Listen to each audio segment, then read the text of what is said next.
आज सुनिए आज की कहानी जिसका नाम है खौफ। ये वो कहानी है जिसमें डर सिर्फ अंधेरे में नहीं बल्कि इंसान के अंदर बैठा होता है।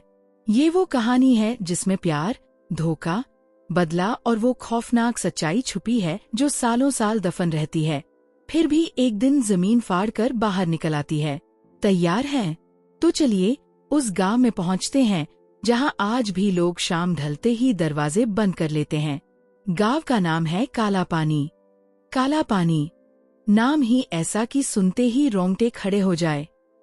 उत्तर प्रदेश के किसी सुनसान इलाके में बसा ये गांव बाहर से देखने में बिल्कुल साधारण लगता था। खेत, आम के बाग, तालाब, मंदिर, सब कुछ था। लेकिन गांव के आखिरी छोर पर एक पुराना हवेली जैसा मकान था जिसे लोग भानगढ़ नहीं भानगढ़ कहते थे। कहते हैं सन 1942 में वहाँ कुछ ऐसा हुआ था कि आज तक कोई उस हवेली के अंदर रात बिताने की हिम्मत नहीं जुटा पाया। हवेली जमींदार ठाकुर रण सिंह की थी। रण सिंह नाम ही काफी था। 6 फुट का कद, गेहुए रंग का गोरा बदन, मूंछें ऐसी की तलवार की धार लगती थीं। उनकी एक ही कमजोरी थी, उनकी बेटी राजकुमारी चंद्रकांता। लोग कहते थे चंद्रकांता इतनी खूबसूरत थी कि चांद भी शर्मा जाए। लेकिन 1942 की उस रात चंद्रकांता गायब हो गई। हवेली में सिर्फ उसकी चीखें गूंजी थीं और फिर खामोशी। उसके बाद से हवेली में अजीब अजीब आवाजें आने लगीं। किसी औरत की रोने की, पायल की छम छम, और कभी कभी कोई गा रहा होता, सैया दिल में आया रे। अब जमाना 1994 का है। दिल्ली से एक लड़का आया था, काला पानी, नाम था विक्रम प्रताप सिंह। उम्र 25 साल, कद 6 फुट 2 इंच, बॉडी जिम में तराशी हुई, आंखें ऐसी कि देखते ही लड़कियां घायल। विक्रम कोई आम लड़का नहीं था, वो क्राइम रिपोर्टर था, आज तक अखबार का। उसे सनसनी चाहिए थी, उसे खबर चाहिए थी, और उसे पता चला था कि काला पानी की उस हवेली में पिछले 6 महीने में 3 लोग गायब हो चुके हैं। एक ट्रक ड्राइवर, एक फोटोग्राफर और एक लोकल लड़की नेहा। पुलिस ने केस बंद कर दिया, भाग गए होंगे। विक्रम को ये बात हजम नहीं हुई। वो रात के 11 बजे काला पानी पहुंचा। उसकी जीप गांव के बाहर रुकी। उसने अपना कैमरा, टॉर्च, रिवॉल्वर और रिकॉर्डर बैग में डाला और सीधा हवेली की तरफ चल पड़ा। गांव वाले उसे रोकने लगे। बूढ़ा मुखिया बोला, बेटा मत जा, वो हवेली खा जाती है आदमी को। विक्रम हंसा, मुखिया जी, मैं भूतों से डरने वालों में से नहीं, मैं तो भूतों को डराता हूँ। हवेली का मुख्य दरवाजा खुला था और जैसे कोई इंतजार कर रहा हो। अंदर घुप अंधेरा। विक्रम ने टॉर्च जलाई। दीवारों पर पुरानी तस्वीरें, ठाकुर रण सिंह, उनकी पत्नी और उनकी बेटी चंद्रकांता। चंद्रकांता की तस्वीर देखकर विक्रम ठिठक गया। वो लड़की सचमुच इतनी खूबसूरत थी कि आंखें नहीं हटती थीं। लंबे बाल, बड़ी बड़ी आंखें और होठों पर वो मुस्कान, जैसे अभी बोल पड़ेगी। विक्रम ऊपर वाली मंजिल पर चढ़ा। सीढ़ियां चरमराईं। अचानक हवा चली और एक झोंका आया। टॉर्च की रोशनी डगमगाई। विक्रम ने रिवॉल्वर निकाल ली। ऊपर एक लंबा गलियारा था, दोनों तरफ कमरे। एक कमरे का दरवाजा अपने आप खुला। अंदर चारपाई पर कोई बैठा था, सफेद साड़ी, लंबे बाल जमीन तक। विक्रम की सांस रुक गई।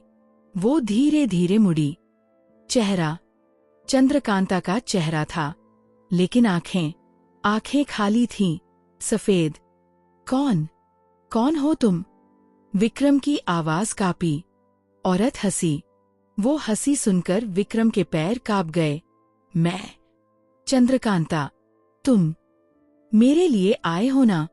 विक्रम पीछे हटा। तुम तो मर चुकी हो। 1942 में मर चुकी हूँ। चंद्रकांता उठी। उसकी पायल बजी। तो फिर ये खून किसका है जो मेरे सीने से अभी भी टपक रहा है? उसने अपनी साड़ी उठाई। सीने में छुरा घुसा हुआ था, खून ताजा। विक्रम भागा। सीढ़ियां उतरते वक्त उसका पैर फिसला और वो गिर पड़ा। जब होश आया तो वो हवेली के तहखाने में था, हाथ पैर बंधे हुए। सामने एक आदमी खड़ा था, लंबा, गोरा, मूंछें तलवार जैसी। ठाकुर रण सिंह। लेकिन उनकी आंखें भी खाली। तुम भी? रण सिंह बोले, हम मर नहीं सकते। जिसने हमें मारा वो अभी जिंदा है। विक्रम चीखा, कौन मारा तुम्हें? चंद्रकांता पास आई। उसका चेहरा विक्रम के चेहरे से 2 इंच दूर। मेरा अपना पिता नहीं, मेरा सौतेला पिता। उसने मुझे बेच दिया था अंग्रेज अफसर को। जब मैंने इनकार किया तो उसने मुझे छुरा घोंप दिया और खुद फांसी लगा ली। लेकिन हम फंस गए इस हवेली में। जब तक वो अफसर जिंदा है हम आजाद नहीं हो सकते। विक्रम की समझ में आया, वो तीनों गायब हुए लोग शायद नहीं, वो सोच भी नहीं सकता था। चंद्रकांता बोली, वो अफसर आज भी जिंदा है। नाम है कैप्टन जेम्स हैरिस। उम्र 90 पार, लेकिन जिंदा। लखनऊ में रहता है। उसे मार दो, हम आजाद हो जाएंगे। विक्रम को लगा वो पागल हो रहा है, लेकिन चंद्रकांता ने उसके होठों पर होंठ रख दिए, ठंडे, बर्फ जैसे। मुझे वादा करो, तुम उसे मारोगे? विक्रम ने हाँ में सिर हिला दिया। अगले ही पल उसका बंधन खुल गया। वो किसी तरह हवेली से बाहर निकला। सुबह के 4 बजे थे। 2 दिन बाद विक्रम लखनऊ पहुंचा। कैप्टन जेम्स हैरिस एक बंगले में रहता था। विक्रम ने खुद को उसका पोता बताया। बूढ़ा अंदर ले गया। कमरे में 1942 की तस्वीरें थीं।